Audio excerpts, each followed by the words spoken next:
Side most probably Honor কাছে এসে গেছে। মনোমুগ্ধকর। আবির মাধবকুণ্ড প্রকৃতির অপূর্ব জলধারা। আজকে আমরা চলে যাচ্ছি সেইখানে।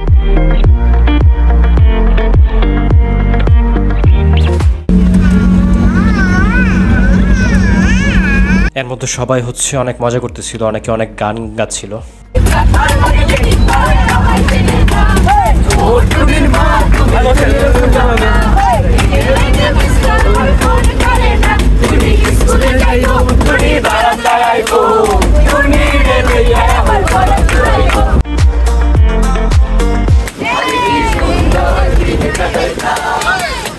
এত কিছুর মধ্যেও ছোট ভাই কিও খুব ভালো একটা ঘুম দিয়েছিল এবং এদিকে আলিশাও বেশ গানের সুরে বেশ উৎফুল্ল ছিল।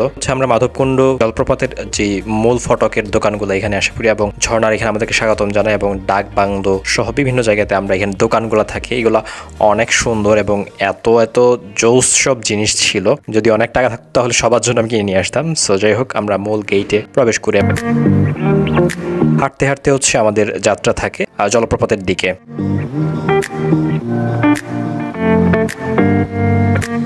What side? We are going to new place. Madhabkunda ঝর্ণা। একটা হাঁটা লাগতেছে, সাথে সাইদ অ্যান্ড রানা, দুজনে ড্রামাটিক্সের অ্যাক্টর, দুজনে ভালো অভিনেতা। আমি রানার অভিনয় দেখছি। আসলে ওই যে একটা ছিল না পরের টেবিলের মধ্যে, ওই জিয়া হায়দারের ভিতরে।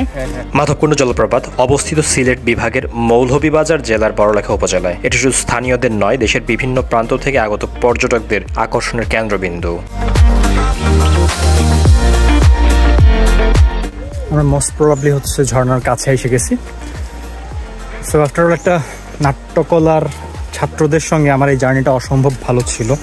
প্রথমত তাদের যে দৃষ্টিকোণ, তাদের দেখার দৃষ্টিটা গতানুগতিক। আমরা যারা ম্যাঙ্গো পিপল তথা আমজনতা, আমরা তাদের দৃষ্টি থেকে একটু আলাদাভাবে তারা দেখে, সব কিছু একটু নান্দনিকতার ছোঁয়া থাকে।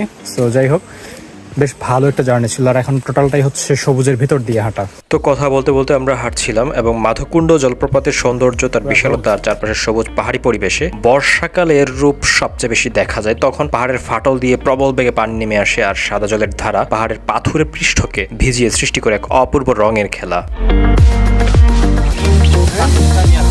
পথের মধ্যে বানানো এই হাতের যে আচারগুলা অসম্ভব মজার। এবং আমরা খুব কাছে এসে পড়ি জলপ্রপাতের। প্রকৃতির কোলে এই জলপ্রপাত যেন অবিরাম সঙ্গীতের মতো বয়ে চলে। প্রায় 162 ফুট উঁচু পাহাড় থেকে নেমে আসা জলধারা আশেপাশের পরিবেশকে করে তুলে মনোমুগ্ধকর। তার মধ্যে ছাত্র শিক্ষক মিলে নাট্যকলা ডিপার্টমেন্টের সবাই ফটো সেশন করতেছিল। তো আমি এর মধ্যে একটু জাস্ট ভিডিও করে নিলাম।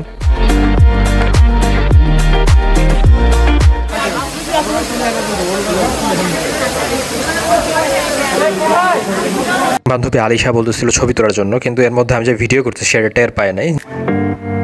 এর মধ্যে আমি একটু বসি, ওরে বলি যে আমাকে একটু ভিডিও করে দে। আবির তো আলিশা খুব আগ্রহ নিয়ে বলতেছে যে তাকে আরো নানা ধরনের ভিডিও করে দেওয়ার জন্য, সেটা আমি করে দিলাম।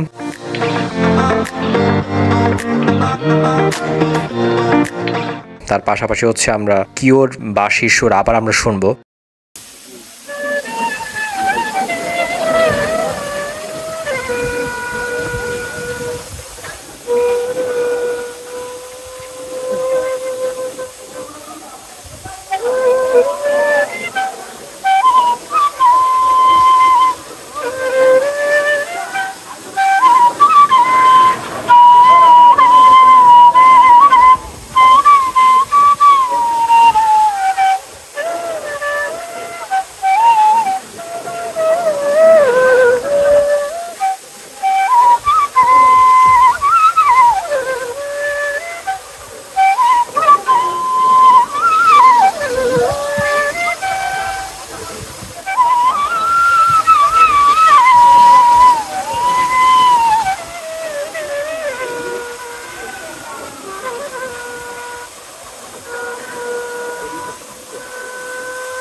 বাংলাদেশের প্রকৃতি যেন এক রহস্যময় সৌন্দর্যের ভান্ডার, আর তার অন্যতম একটি রত্ন হলো মাধবকুণ্ড জলপ্রপাত। এটি দেশের সবচেয়ে বড় জলপ্রপাত এবং প্রকৃতির অপার বিস্ময়। তো মোটামুটি বেশ কিছুক্ষণ সময় আমরা এখানে থাকি।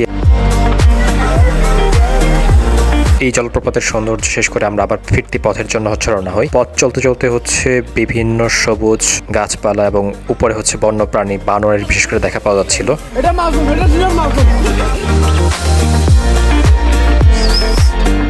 মাধবকুণ্ড যেন প্রকৃতির এক গোপন সৌন্দর্যের ঠিকানা। এখানে এসে আপনি ফিরে পাবেন শান্তি, আনন্দ এবং প্রকৃতির সঙ্গে হারিয়ে যাওয়ার অনুভূতি। সবাই ভালো থাকবেন, সুস্থ থাকবেন। আবারও দেখা হবে অন্য কোথাও, অন্য কোনো স্থানে।